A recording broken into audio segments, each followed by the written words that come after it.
만일 문제가 언어와 명칭과 너희 법에 관한 것이면 너희가 스스로 처리하라. 나는 이러한 일에 재판장 되기를 원하지 아니하노라 하고.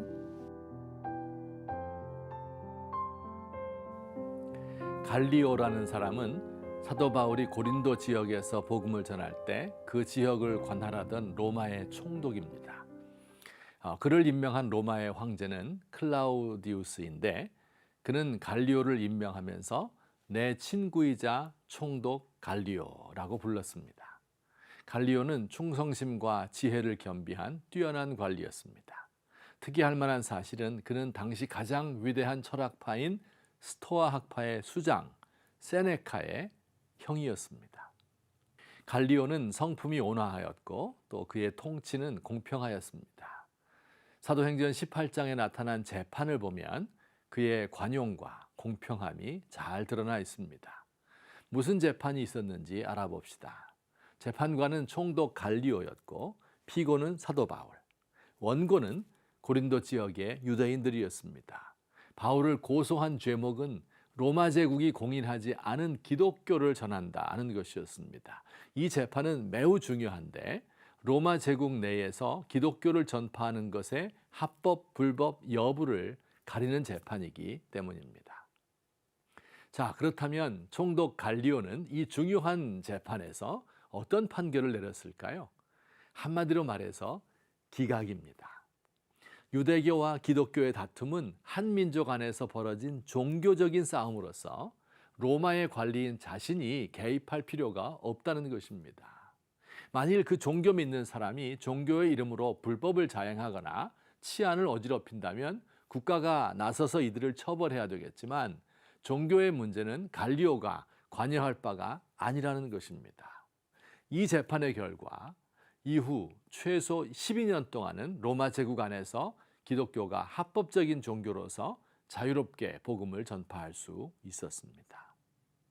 갈리오의 이 재판은 종교 문제의 관용의 원칙을 수립한 최초의 재판이었습니다. 성도 여러분, 종교적 관용이 얼마나 중요한 원칙인지 모릅니다. 관용은 신앙의 자유와 평화로운 전도를 가능하게 해줍니다. 16세기 이후 유럽에서 종교 때문에 전쟁이 일어난 일이 많았습니다. 구교인 가톨릭과 개신교 사이에서 또 개신교도들 사이에서도 교파가 다르다고 해서 수많은 사람들의 목이 잘리고 불에 태워졌습니다. 종교가 독단에 빠지니 잔혹하고 무자비하게 된 것입니다. 이때 존 로크라는 철학자가 종교적 관용을 주장했습니다.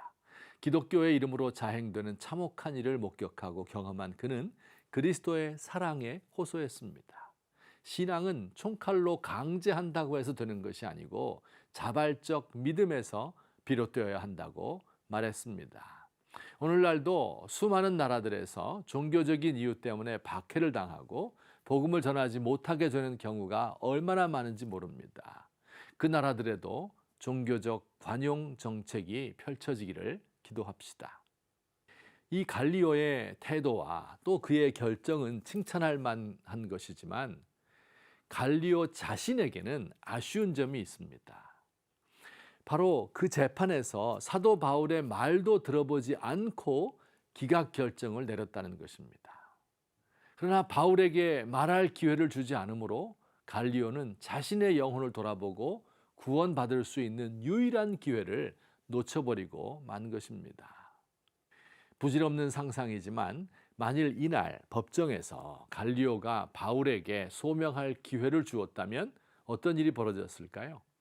바울은 로마 제국 내의 불의에 대하여 또한 갈리오의 영적 갈망과 구원의 방도에 대하여 설명하였을 것입니다. 갈리오는 사려 깊은 사람이었기 때문에 다른 욕심 많은 관리들과 달리 바울의 말을 귀담아 들었을지 모릅니다. 그렇다면 복음을 믿고 회개한 최초의 고위 관료가 되었을 수도 있었을 것입니다. 그러나 그는 천재 일우의 기회를 놓쳐버리고 말았습니다. 이 재판 사건이 있은 지 13년 후 갈리오의 동생, 그 유명한 철학자 세네카는 황제의 반역을 일으켰다는 죄목으로 황제에 의하여 죽음을 당했습니다. 얼마 못 되어 갈리오도 음모를 꾸몄다고 고소를 당하였고 그도 역시 자살을 강요당하였습니다. 관용이 로마 제국의 악으로부터 그를 구원하지 못하였습니다.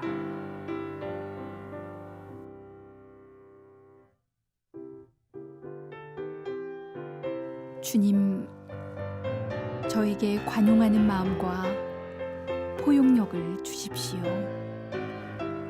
예수님 사랑의 넓이를 알기에 신분과 민족과 이념과 세대와 남녀 차이를 뛰어넘는 넓은 마음을 주십시오.